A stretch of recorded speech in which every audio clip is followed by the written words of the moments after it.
श्री कृष्ण कहते हैं, मैं सभी जीवों में विद्वान हूँ, मैं चींटी में भी विद्वान हूँ और मैं हाथी में भी विद्वान हूँ। व्यक्ति कर्म करने से कभी छुटकारा नहीं पा सकता, इसलिए तुम्हें हमेशा कर्म करते रहना चाहिए, क्योंकि कर्म के बिना तुम्हारे शरीर का निर्वाह भी नहीं हो सकता है। मन शरीर का हिस्सा है।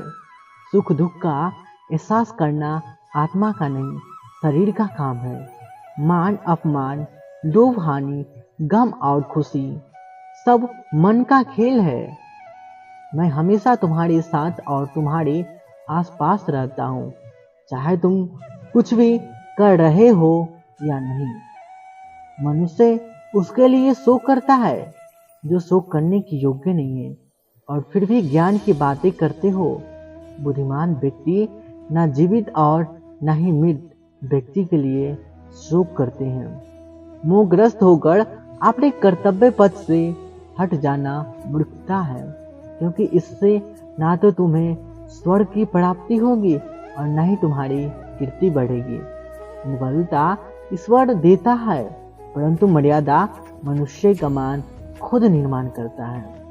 विषयों का चिंतन करने से विषयों की आसक्ति होती है, शक्ति से इच्छा उत्पन्न होती है और इच्छा से क्रोध होता है, क्रोध से सम्मोहन और अविवेक उत्पन्न होता है।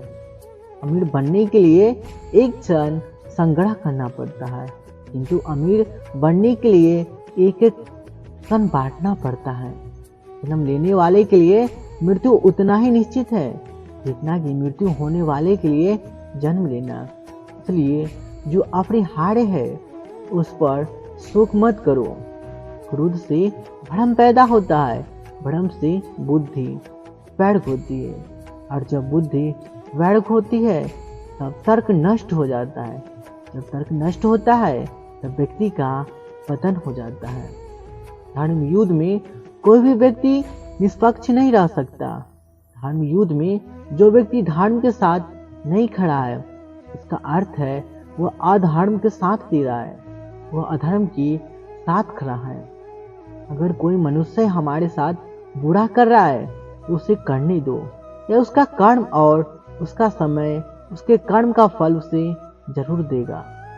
लेकिन हमें कभी भी किसी के साथ बुरा नहीं करना चाहिए, क्योंकि यही हमारा धर्म है।